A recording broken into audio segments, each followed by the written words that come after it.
बसपा ने बाबा साहब के विचारों को पुनर्जीवित किया है। नहीं तो ये कांग्रेस पार्टी वाले कब का फूले साहू अम्बेडकर सबको पचा के खत्म कर दिए थे। ये तो बसपा है कि ऐसे ऐसे नेता जो उदित राज जी जैसे हैं और बाकी जो रखे हुए हैं, इनको पूछने लगे। पूछने इसलिए लगे कि नहीं पूछेंगे तो सब उस पार्टी में चले जाएंगे तो मजबूत हो जाएंगे, इसलिए कम से कम कुछ ये दे लेके कम से कम अपने पार्टी में रहेंगे, अनर्गल बयान देते रहेंगे तो अपना तो कम से कम कुछ काम चलता रहेगा। लेकिन नमस्कार, जय भीम, जय भारत। मैं हूं अभिषेक सरकार, आप देख रहे हैं बीएसपी वाला यूट्यूब चैनल। एक नेता है कांग्रेस के जिनको चमचा युग के अगर बुक की बात करें यार, मान्यवर साहब कांसी राम जी की नज़र से देखे तो इनको चमचा कहा जाता है। इन्होंने, आपको याद होगा, ये है उदित राज जी। आपको पता है कांग्रेस जब बहन जी पे खुद टारगेट नहीं कर पाती है तो ये हमेशा अपने अपने नए नए चमचों को तैयार करके आगे रखती है। खासकर उसी समाज से, एससी समाज से ही ऐसे ऐसे नेताओं को कांग्रेस पार्टी, उनकी राहुल गांधी की टीम हायर करती है और बहन जी और बीएसपी के खिलाफ नए नए भाषण और नए नए अनर्गल बयानबाजी करवाते रहते हैं। इसी में एक हैं उदित राज जी। उदित राज जी, आपको याद होगा, इससे पहले भी इन्होंने बहन जी को कहा था कि इनका गला घोटने का समय आ गया। उसमें तो ये हाईलाइट हो गए। आपको पता है कि बहन जी जो है वो मान्यवर साहब कांसी राम जी के शिष्य हैं।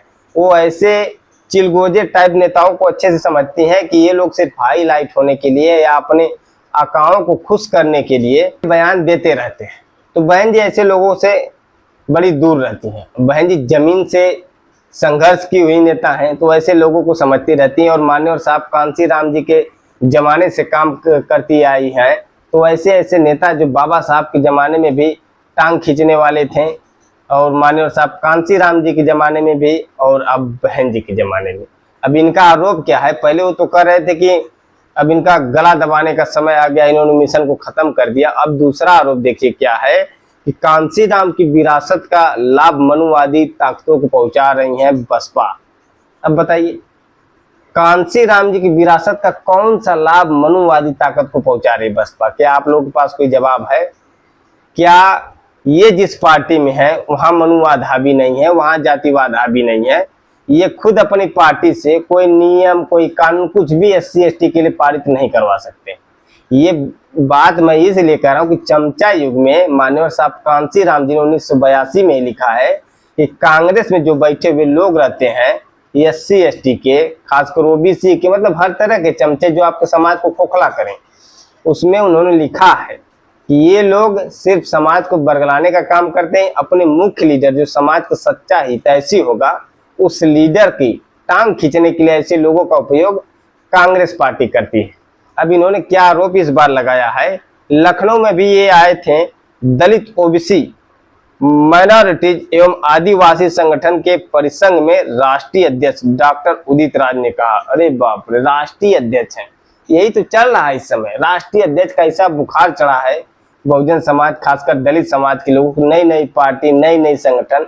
इनका आरोप क्या है कि अगर बसपा 50 से 60 सीट जीत जाती है तो सीधा लाभ भाजपा को मिलेगा। बसपा 50 सीट जीते चाहे 0 सीट जीते, आपको क्या मतलब है? आप अपनी पार्टी का देखिए ना। 50 जीते चाहे 60 जीते, आप पूछिए कांग्रेस पार्टी कितना जीतेगी। लेकिन इनके बयानों से आपको अफसोस भी नहीं होना चाहिए, क्योंकि ये बयान इनके नहीं होते, इनको इसी की सैलरी मिलती है। नहीं तो आप इनका जो मैं स्क्रीन शॉट दिखा रहा हूँ, इसको आप देखिए, भाई साहब इतनी गाली इनको पड़ी है। लेकिन मजाल है, थोड़ा भी इनके अंदर शर्म बची हो तो ये चुल्लू भर पानी में डूब के मर जाते हैं। जनता ने दिया है, किसी बीएसपी के लीडर ने नहीं दिया। आप जाके इनका ट्विटर का भी मैंने स्क्रीन शॉट लगाया है, तो वो देखिएगा पूरा स्क्रीन शॉट और स्क्रीन रिकॉर्डिंग ला के देखिए। ऐसे ऐसे शब्द, कहीं काले तीतर तो कहीं कुछ भी, मतलब दलाल तो हड्डी फेंका हुआ, क्या क्या शब्द लिखा है आपके सामने चला है, आप पढ़ सकते हैं।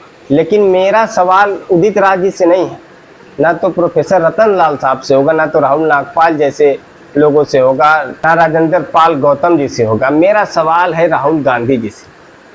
क्या आपके नेता बहन जी को बहुजन लीडर या देश की सबसे बड़ी पार्टी बहुजनों की, देश की सबसे बड़ी पार्टी की बहुजनों की सबसे बड़ी नेता को ऐसे ऐसे चिलगोजे नेता आपके अनर्गल टिप्पणी बार बार करते हैं और आप दलितों के हितैषी बनते हैं, आप भारत जोड़ो यात्रा करते हैं, पहले अपनी पार्टी में तो जोड़िए।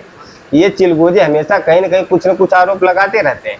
इनको तकलीफ है कि बीएसपी ने भारतीय जनता पार्टी के समर्थन से गठबंधन करके सरकार बनाई 3 बार, लेकिन इन नमूनों ने कभी ये नहीं बताया कि मध्य प्रदेश, राजस्थान जैसे राज्य में बीजेपी को रोकने के लिए बहन जी ने बिना शर्त इन लोगों को समर्थन दिया था। लेकिन इन नमूनों ने, इस कांग्रेस पार्टी ने उन 11 विधायकों और जो मध्य प्रदेश के विधायक थे उन सभी को इन लोगों ने अपनी पार्टी में खरीद के रख लिया। ये बात नहीं बताते ना, तो ये बात बताते हैं, ये कांशीराम जी की बात करते हैं ना, लेकिन आरोप लगाते हैं कि बहन जी बीजेपी से 3 बार गठबंधन करके मुख्यमंत्री बनी। लेकिन आपको मैं बता दूं कि जो बहन जी गठबंधन करके 3 बार मुख्यमंत्री बने थी, उसमें बसपा के राष्ट्रीय अध्यक्ष माननीय साहब कांशीराम जी थे, और जो फैसला था माननीय साहब कांशीराम जी का था। और बहन जी मुख्यमंत्री बन के कोई गलत काम थोड़ी की। बहन जी ने संविधान के दायरे में रह के ऐसा शासन चलाया और उन्होंने कभी कुर्सी से मोह माया नहीं किया, चाहे 3 महीने की सरकार चली हो, 4.5 महीने की चली हो, चाहे 6 महीने की चली।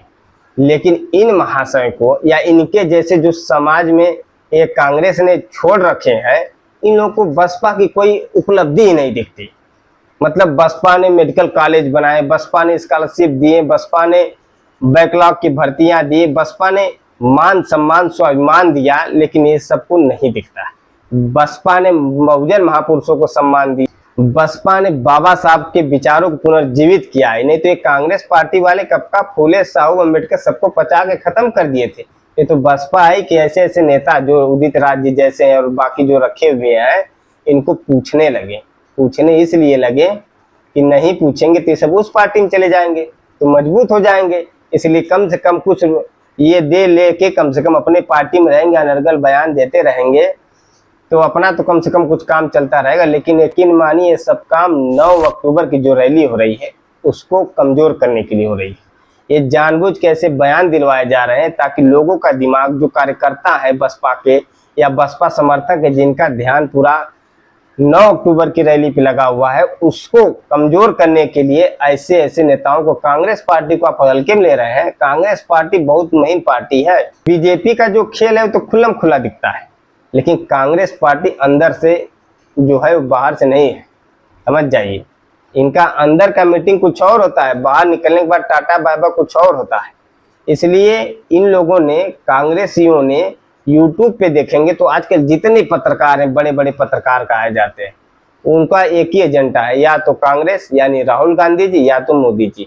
मतलब तीसरा विकल्प आपके देश के सबसे ताकतवर मुख्यमंत्री रही है, देश की आज भी सबसे बड़ी दलितों की लीडर बहन कुमारी मायावती जी, बहुजनों की लीडर, जिन्होंने सर्व समाज की महिलाओं को सम्मान दिया, जिन्होंने अपने कानून के राज में सर्व समाज को सुरक्षित रखा, उनको ये लोग विकल्प नहीं बनने देते। अब मैं सवाल खड़ा करूंगा अखिलेश यादव जी पे भी। आप कहेंगे कि उदित राज जी बयान दिए तो अखिलेश यादव जी पे क्यों भाई? अखिलेश यादव जी जब भी कोई बात होती, या तो तेजस्वी यादव जी हो, कोई हो, जब भी कोई बात विपक्ष की होती है तो इंडिया गठबंधन की बात करते हैं। तो आपके इंडिया गठबंधन का साथी, आपके नेता को जिस बहुजन समाज के दम पे आप 37 सीट जीते हैं और जिस बहुजन समाज के दम पे कांग्रेस पार्टी 99 सीटें जीती है, आप लोग को दिखता नहीं है? क्या आप लोगों को यहाँ से फोबिया हो गया है कि बस बीएसपी को बदनाम करना है? ये वही बहन जी है जिसपे इन्होंने टिप्पणी किया है कि राहुल गांधी जी पे जयप्रकाश सिंह जी ने एक बार टिप्पणी कर दिया था, उनको पार्टी से बाहर निकाल दिया गया, आज तक वो पार्टी में एंट्री नहीं हो पाई। तो बहन जी का अनुशासन जैसे कानून में रहता है वैसे पार्टी में भी रहता है, लेकिन इन लोगों की बस की बात नहीं है। इसलिए राहुल गांधी जी हो चाहे इंडिया गठबंधन के अलायंस वाले हो, इन लोगों ने हाईजैक कर लिया है पूरा मीडिया। जैसे मीडिया गोदी मीडिया है, लेकिन यहाँ यूट्यूब पे भी आप कम मत समझिए। यूट्यूब, फेसबुक, इंस्टाग्राम, ये सब सोशल मीडिया बहुत खतरनाक चीज है। अब इन लोगों ने ऐसा हाईजैक किया है कि राहुल गांधी जी प्रधानमंत्री बनेंगे, बाकी बीच में कोई नहीं आएगा। तो ऐसे नेताओं से सावधान रहने की जरूरत है।